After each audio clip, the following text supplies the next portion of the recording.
Welcome to part 2 of this series of talks about Gordon of Khartoum. If you haven't watched part 1, maybe watch it first. There's a link appearing at the top of the screen right now. Otherwise, if you're ready, let's crack on.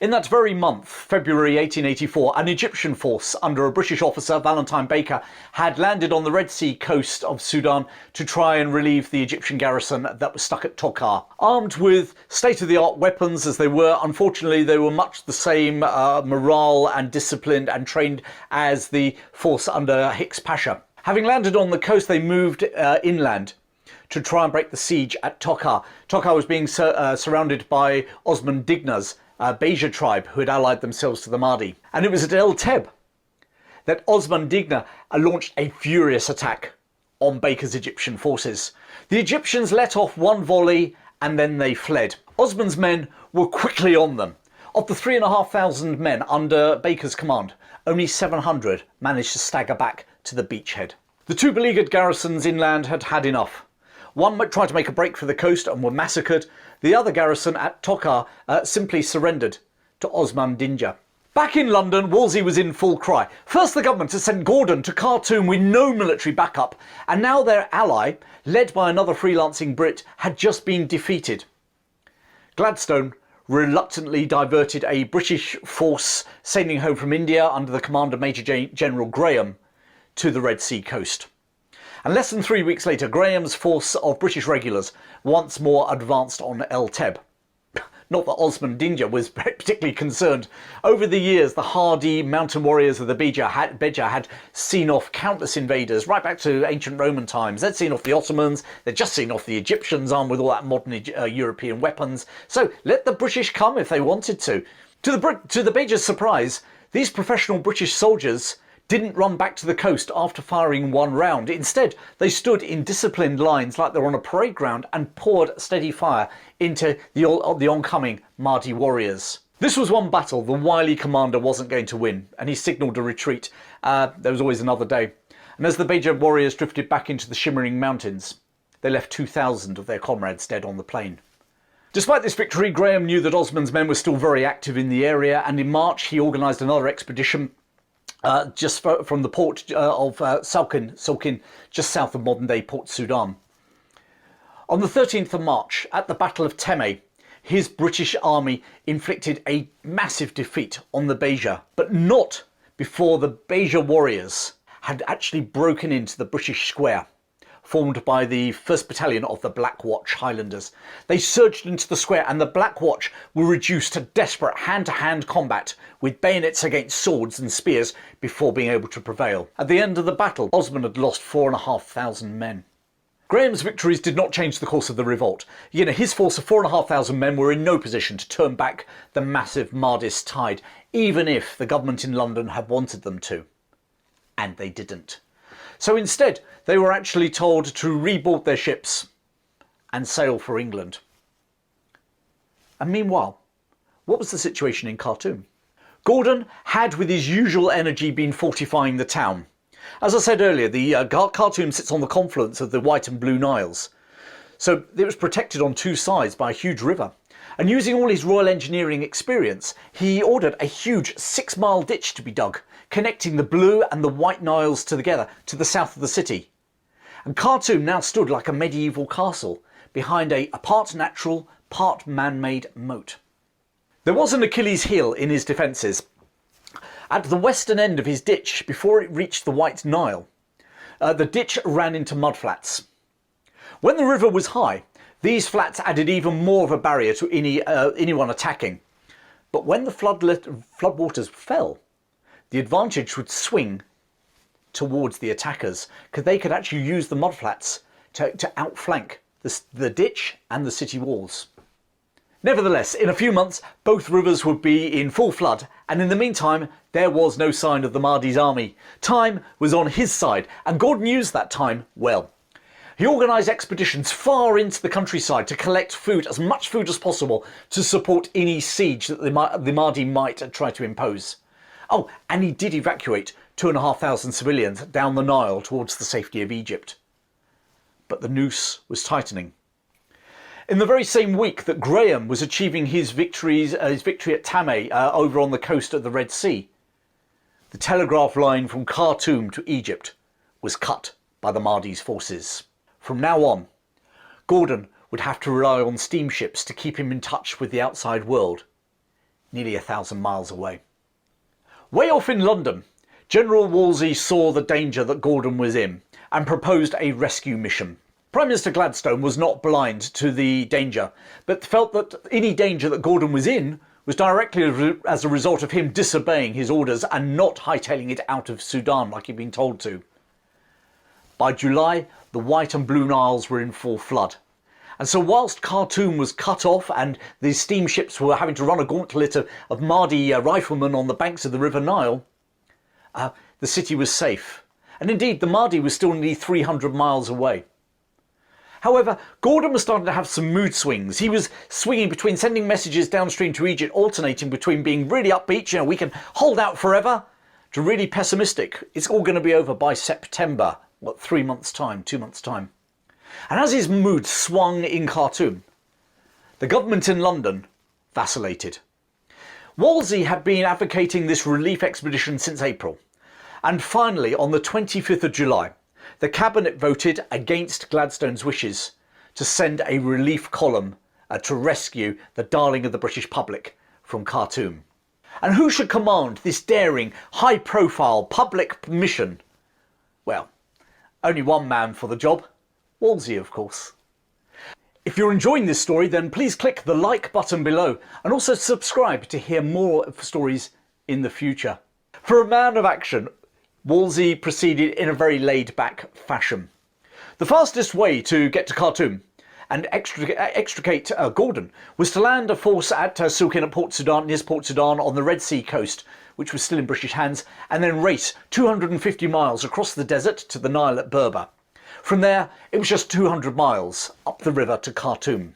Wolseley opted for a safer but longer route, all the way up the River Nile from Egypt, 4 times that distance. But it did allow him access to more water at the River Nile, less harsh desert conditions, and they did avoid the Beja warriors, and they knew all about them from Major General Graham's experiences.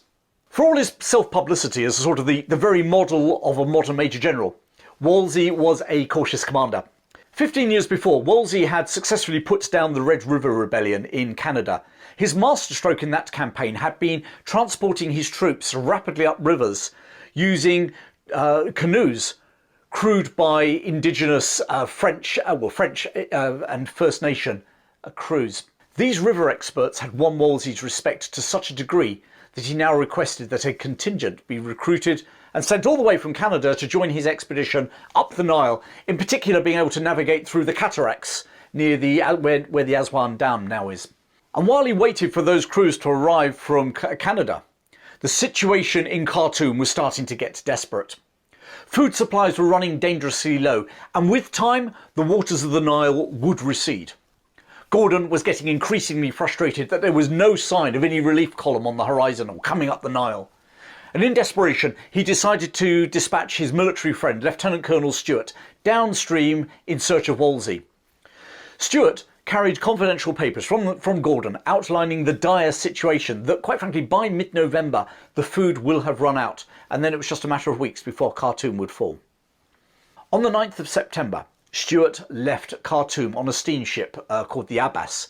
Gordon recognised that the steamship would have to get past the Mahdi's controlled town of Berber, 200 miles downstream, so they could get to Wolseley, a further 400 miles beyond that.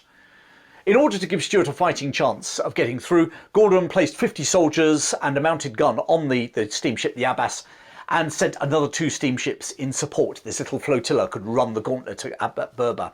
September was a month of mixed fortunes for Gordon. Having safely dispatched Stewart down the Nile with his urgent message for Wolseley, Gordon then set about restocking the city's dwindling food supplies. 3 steamers were sent up the Blue Nile towards modern-day Ethiopia, and on the 26th they returned with food for another month. Gordon had bought himself valuable time to be rescued. Word also reached Gordon that Stuart had actually got past Berber. And then he received another message across the desert from a British intelligence officer called Herbert Kitchener, informing him that Wolsey was finally on his way. And indeed, Wolsey was on his way after the government had finally instructed him to advance on the 25th of September. Gordon's hopes rallied. Based upon his estimates, Wolsey would be here by mid-November, before the food ran out. But then in the same month of September, and on another raiding expedition, he lost one of his best commanders and 1,000 of his men in an ambush. 1/10 of his military force in Khartoum had gone. The Mahdi's noose was tightening. And then on the 9th of October, a young boy was brought before him with some alarming news. This lad had slipped out of the Mahdi's camp 4 days before and told Gordon the Mahdi was now on the march towards Khartoum. In fact, Muhammad Ahmed and 4,000 men were just 100 miles up the White Nile. And as the Mahdi marched on the beleaguered city, the waters of the River Niles finally started to recede. The army that the Mahdi commanded was a strange amalgam. In many respects, he resembled a medieval army. You know, there were warriors on horses and on camels, advancing under green and black Islamic banners. Foot soldiers carrying spears and very deadly swords. But also at the same time, it was an army that had the latest Remington rifles and Krupp's artillery pieces, thanks to their victory over Hicks Pasha's army. And moreover, his army also consisted of former Egyptian soldiers who had come over to the Mahdi, who knew how to maintain and use these modern weapons. 2 weeks later, Gordon Pasha received a letter from the Mahdi himself. The Mahdi urged Gordon to convert to Islam and be spared the coming wrath. And then he delivered his bombshell. The Mahdi claimed that Stuart had not got past Berber.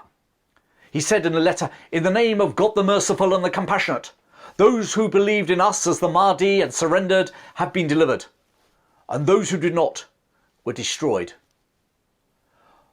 What was going on? I mean, Gordon had heard that Stuart had got through Berber. Now he was being told Stuart was dead. Was the Mahdi playing games with him? Or was he telling him the truth? You know, was the Mahdi scared that Wolsey was powering up the Nile and this was his last gamble, a chance to scare Gordon into surrendering before that relief expedition stormed into Khartoum? Or was the Mahdi telling the truth and that Wolsey was blissfully unaware of the peril that Gordon and Khartoum were facing? Gordon's mood darkened. But suddenly on the 3rd of November, his spirits soared again, because coming towards them on the horizon, they could see smoke of a ship coming up the Nile. The Bourdin had managed to run the increasing gauntlet of rifles and artillery fire along the banks of the River Nile and brought messages from both Wolsey and from Kitchener. Unfortunately, Wolsey's message was in code, and Gordon had given his ciphers to the now dead Stuart. Kitchener's message, however, was not in code. He confirmed that the Abbas had indeed been captured. The Mahdi had been telling the truth after all. Stuart was dead, and Gordon's desperate messages to Wolsey hadn't been received. In fact, had Gordon been able to decipher Wolsey's message that had now arrived to him, he would have found a question from Britain's military hero. He, Wolsey, had heard that the Mahdi had withdrawn because he was scared of the British relief column under General Wolsey that was coming along hundreds of miles away. Could Gordon please confirm whether their siege was on at all, or whether he was still needed to head up the river? Obviously, Gordon didn't know any of this, but he decided to send a message back on the steamship in unencoded language, which basically reiterated the dire situation of Khartoum. And if relief didn't arrive by mid-December, it was all over. The message arrived back with Wolsey 300 miles to the north in the middle of November. He sat bolt upright. Khartoum falling by the middle of December.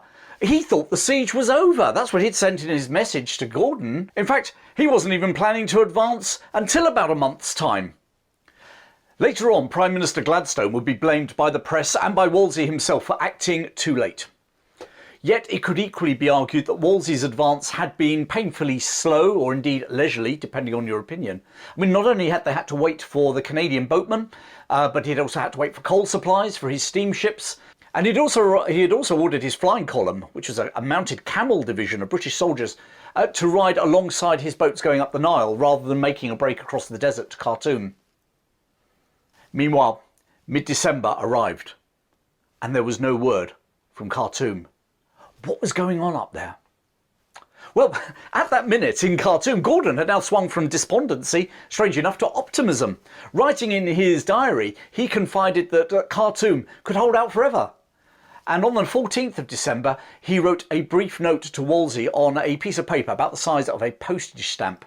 It just read, "Khartoum all right," and the date. He gave it to a messenger who slipped out of the city on a camel and raced north across the desert. On the 2nd of January 1885, Wolsey received that postage stamp-sized message. Now he was really confused as to what on earth was going on. His intelligence, not least from Kitchener, was that the Mahdi had definitely not retreated and the siege was very much in place. The fact that no steamships had arrived past Berber since September, and the fact that Gordon had to send a tiny message by camel across the desert, tended to confirm all of that. Now, Gordon obviously, on the 14th of December, was still holding out. But surely he couldn't hold out for much longer. And yet, Wolsey's ponderously slow 10,000-strong relief column would still take weeks to reach Khartoum as they followed the River Nile. Something had to be done fast. And so finally, he ordered the flying column to take a 160-mile shortcut across the desert to the town of Metema on the River Nile, capture it, and then send a steamboat to Khartoum to find out what the heck was going on. The reality is that a steamship would definitely outrun the flying column on their camels, who themselves would now be 160 miles further ahead of the main expedition column. And that single steamship couldn't lift the siege of Khartoum. Well, in fact, actually, it was doubtful that 1,600 men of the flying column could defeat the Mahdi's army of 30-odd thousand either. It would need the full expeditionary force to do that, and that's going to take some time. Time that Gordon and the population of Khartoum probably didn't have. And so, as a sort of compromise, Wolsey ordered a small detachment of men from the Sussex Regiment to board the steamships, when they got to Metema, to board the steamships in red British tunics. They would proceed on the steamships to Khartoum. They would not disembark and they would not join the defence. They would merely be a very visible sign to the Mahdi and his army that the British relief column was on its way. So back off now. On the 8th of January, the 1,600-strong flying column moved out under the command of Sir Herbert Stewart and Wolsey's chief of intelligence, a man called Sir Charles Wilson. 10 days later, the 18th of January, they reached the final oasis before the Nile at Abu Klea, and waiting for them was a force of 10,000 Sudanese Mahdists. The following morning, Stewart decided to force his way through them to reach the River Nile. He divided his force into two. One would guard their camp behind a sort of a thorn and stone zariba or barricade, and the other would form a large moving square that would advance against the Dervish army. At 10 a.m, with the sun already rising over the scrubland, the square moved forward. And as they advanced, Colonel Fred Burnaby ordered the naval brigade with a Gatling, with a Ghana gun, a sort of very early form of a machine gun, to move across the square from one side to the other in front of the transport camels. In the ensuing confusion, the square broke and was left wide open, and the Sudanese saw their chance and charged. And despite a withering fire laid down by the British soldiers, they actually broke in through that breach into the centre of the square itself. It was like an Isandwana in the Zulu Wars, or the Little Bighorn moment, where the European soldiers were about to meet their comeuppance. But the discipline of those professional soldiers held, and they sealed the square. And then in a brutal 5 minutes of brutal hand-to-hand fighting between bayonets against swords and spears, they restored the British position. When the mayhem had cleared, the British square was still standing, although 65 of their number were laying dead and a similar number injured. Around the square, amongst the stones and thorn bushes, lay nearly 800 Mahdists dead. Even now, the brave Sudanese refused to back down, and as the British marched forward towards the Nile, they attacked again. Under their green and black banners, thousands of warriors, wearing the jibba uniforms of the Mahdist cause, fell upon the British square at Abu Kru. The British commander, Stuart, was mortally wounded in the fighting, but at the end of the day, the flying column had managed to reach their objective. They captured Metemma on the banks of the River Nile. And 3 days later, 22nd of January, the convoy of steamers carrying Sir Charles Wilson and the whole 20 redcoats from the Sussex Regiment started their 5-day journey up the Nile towards Khartoum. The victory of the flying column had cleared the way for Wolsey's relief expedition to advance up the Nile. Even if the tiny flotilla now steaming towards Khartoum were a mere morale-boosting exercise, help was close at hand for Gordon. Mohammed Ahmed, the Mahdi, now saw the tide turning against him. Khartoum had to fall before Wolsey came to relieve it. And on the night of the 25th of January, he ordered a full-out assault on the city. In the hours just after midnight on the 26th, his army silently moved into place on the south side of the city. Even though it was winter, the temperature was still in the 20s, top 60 degrees Fahrenheit, as they rushed forward in 2 columns. The first would move against one of the gates, facing the southern desert. The other would advance across the mudflats by the White Nile, where that Achilles heel in Gordon's defences. The attack came just after 3 a.m. Gordon's defending army, demoralised, severely weakened by malnutrition, was simply overwhelmed by the mass of dervish attackers. They swept around the mudflats and entered the city, whilst one of Gordon's senior commanders betrayed the city by opening the gate that they were attacking to them. Thousands upon thousands of the Mahdi's warriors, filled with religious and nationalist fervour, poured into the city. The still of the night was punctured by the sounds of gunfire, flashes of light from the city walls to the south. Then more, coming closer, the shrieks of terrified women, a low murmur that got louder and louder until he could hear the words, "Allahu Akbar! Allahu Akbar!" And as the palm trees by the river whispered in the morning breeze, the gates of the Governor-General's palace broke open. More gunfire. The shouting grew louder. White-robed warriors running across the yard. Allahu Akbar! It was time. Himself in the mirror, General Charles Gordon straightened the collar of his uniform. Checking his sword and then feeling for his revolver in his holster, he stepped out of the room onto the balcony that ran to the staircase. The first warriors were already bounding up the stairs to meet him. They saw him and paused. He stood motionless, staring down at the warriors who stood back. And then, refusing to fight, he turned his back and offered himself to death. The legend of Gordon of Khartoum had begun. In January, the sun rises in Khartoum around 6 o'clock. And as the sun peeked over the eastern horizon, down the Blue Nile, Khartoum had already fallen. Vultures were already beginning to circle in the sky, ready to prey on the 7,000 troops and civilians butchered in a killing frenzy by the Mahdi's warriors. Thousands more were carried off into slavery. Gordon's head was brought to the Mahdi's tent in Omdurman across the River Nile, where the Mahdi ordered it to be placed on a pole so that children could throw stones at it and vultures could feed upon it.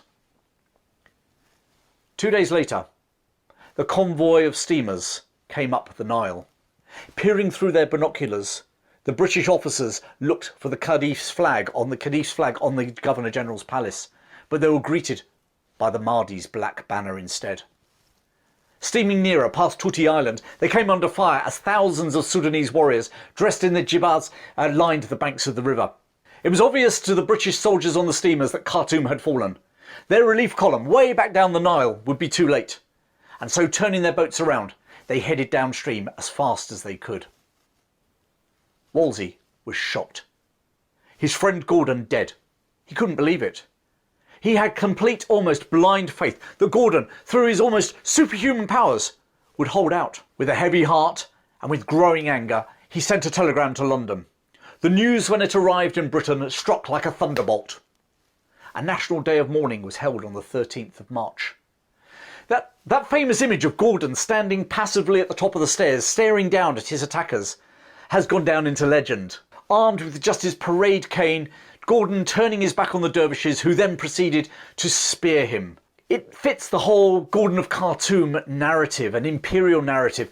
The symbolism in 19th century Britain and in Western Europe and USA as well at that time, of this masculine Christian facing down the forces of Islam, willing to do his duty even if it cost him his life, was a powerful, powerful message. Here was a true hero of Britain and of Christianity, unlike the lily-livered politicians in London, such as Gladstone. Queen Victoria herself led the charge that her Prime Minister was to blame for Gordon's death. General Wolseley let it be known that he too blamed the indecision and small-mindedness of Gladstone's government for delaying the relief column to Khartoum. "Too late!" thundered the headline of the Pall Mall Gazette, and it was taken up by the rest of the press. Gladstone, previously referred to by the initials GOM, the grand old man of British politics, was now ridiculed in cartoons as MOG, murderer of Gordon. Within 6 months, he'd been forced out of office. By a strange coincidence, 2 weeks after Gladstone had fallen from power, Mohammed Ahmed, the self-proclaimed Mahdi, died of typhus. Despite the outpouring of grief and the demands to avenge Gordon's death, the Conservatives, the incoming Conservative government, were no keener to get embroiled in a costly campaign in Sudan than Gladstone had been. Quietly, the relief expedition was wound down. The Mahdi's successor established an Islamic state based upon Sharia law in Sudan, which endorsed the slave trade that Gordon had fought so hard to abolish. The British priority remained at the time in that region protecting and indeed controlling the Suez Canal to India. And as long as the Islamic forces of Sudan stayed out of Egypt, they actually acted as a bit of a buffer against other European powers in that area, not least the French, during the so-called scramble for Africa. Finally, in 1896, the British government made a decision to invade Sudan. It was time, they told the jingoistic British public, to finally avenge Gordon's death. The invasion was led by the young intelligence officer who had been in contact with Gordon during the siege of Khartoum, Herbert, now General Kitchener. In 1898, Kitchener slaughtered the forces of the Mahdi's successor at the Battle of Omdurman, outside Khartoum. Kitchener and his British army entered Khartoum, where a moving memorial service was held to Gordon in the grounds of his palace. Gordon had finally been avenged. The image of Gordon confronting the Mahdi's warriors on the steps of his palace and his martyr-like death remain in the public imagination. The moment is brilliantly captured by Charlton Heston playing Gordon in the 1966 film Khartoum. And yet, is that actually how he died? One of his bodyguards later told the British in the 1890s that he saw Gordon firing his revolver on the steps and then, when that was empty, drawing his sword and fighting on until he was finally speared in his right side. Some of the Mahdi's warriors gave an alternative story. They said he was shot whilst fighting his way to the Austrian consulate in Khartoum. So how did he die? Well, we will never know. Nor will it ever be known what actually happened to his body, although accounts from the Mahdi's army say that it was tossed into the River Nile. Looking back from the vantage point of the 21st century, Charles George Gordon seems a relic from a bygone age. You know, an age of imperialism and adventurers and British stiff upper lips. Was Gordon a slightly unhinged religious nutter with a disregard for orders and a bit of a death wish? Or was he a man of principle and courage whose sense of duty resolutely prevented him leaving a stricken city to a barbaric enemy? You decide. General Charles Gordon, Gordon of Khartoum. If you enjoyed this video and like what I'm about, then become a supporter for less than the cost of a pint a month. Details are appearing in a link right at the top of the screen right now, and they're also in the description below. Let's keep sharing great stories from history. Keep safe, and I'll see you with some more great stories very soon.